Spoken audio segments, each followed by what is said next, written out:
আলহামদুলিল্লাহ ওয়াসসালাতু ওয়াসসালামু আলা রাসূলিল্লাহ। আজকে আমাদের আলোচনার বিষয় হচ্ছে প্রচলিত মিথ্যা হাদিস ও ভিত্তিহীন কথা। আলোচনা করেছেন হানাফি মাযহাবের একজন আলেম, ওনার নাম হচ্ছে ওমর ইবনে বাদুল মাউসিলি হানাফি। উনি কিতাবে উল্লেখ করেছেন, সেই কিতাবের ভিতরে মিথ্যা হাদিসের বিষয়ে উনি আলোচনা করেছেন যে এই বিষয়ের যত হাদিস আছে সমস্ত হাদিস মিথ্যা, বানোয়াট ও অত্যন্ত দুর্বল। সেই কিতাবটির নাম হচ্ছে আল মুগনি আনিল হিফজি ওয়াল কিতাব ফি কওলিহিম লাম ইয়াসি শাইউন ফি হাজ্জাল বাব। এই গ্রন্থটির মূল প্রতিপাদ্যই হলো মুহাদ্দিসগণ যে সকল বিষয় বলেছেন যে এই বিষয়ের কোনো হাদিসই সহিহ নয়, সেই বিষয়গুলো নিয়ে আলোচনা করেছেন 101টি। তো সেই বিষয়ের প্রথম দুটি আমরা আলোচনা করব। তার এক নম্বর হচ্ছে ঈমান বাড়ে বা কমে। কোরআনে একাধিক স্থানে আল্লাহ বলেছেন যে মুমিনদের ঈমান বৃদ্ধি পায়, সূরা আনফালের 2 নম্বর আয়াতে এবং সূরা ফাতিহার 4 নম্বর আয়াতে। তবে ঈমান বাড়ে এবং কমে, অথবা ঈমান বাড়েও না কমেও না, এবং কর্ম ঈমানের অন্তর্ভুক্ত বা কাজকর্ম ঈমানের অন্তর্ভুক্ত নয়, এই অর্থে রাসূল সাল্লাল্লাহু আলাইহি সাল্লাম কোনো সহিহ হাদিস বর্ণিত হয়নি।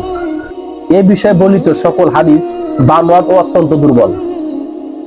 এই কুরআন ও হাদিসের প্রাসঙ্গিক নির্দেশনার আলোকে মুসলিম উম্মাহর ইমামগণ মতভেদ করেছেন। আর 2 নম্বর বিষয় যে মুরজিয়া, জাহমিয়া, কাদরিয়া ও আশরাফিয়া, এই সকল সম্প্রদায় সম্পর্কে ভবিষ্যৎবাণীমূলক কোন সহিহ হাদিস রাসূলুল্লাহ সাল্লাল্লাহু আলাইহি সাল্লাম থেকে বর্ণিত হয়নি। এদের বিষয়ে বর্ণিত হাদিসগুলি বানোয়াট এবং অত্যন্ত দুর্বল। সাহাবীগণ, তাবেঈগণ ও ইমামগণ কুরআন ও সুন্নাহর নির্দেশনার আলোকে এই সকল সম্প্রদায়ের বিষয়ে কথা বলেছেন, কিন্তু এই যে মুরজিয়া, জাহমিয়া, কাদরিয়া ও আশআরিয়া, এদের বিষয়ে যত হাদিস, যত কথা আছে সমস্ত কথা বানোয়াট এবং মিথ্যা কথা। আল্লাহ রাসূল এইসব সম্প্রদায় সম্পর্কে কোনো কথা আল্লাহ রাসূল বলে যাননি। এইসব হাদিস তারাই বানিয়েছে যারা নিজের দলকে, নিজের ইকে বাড়ি করার জন্য।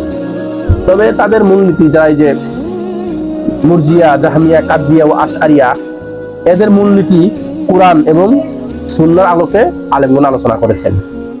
তো এই ছিল আজকে আমাদের আলোচনা বিষয়। আসসালামু আলাইকুম।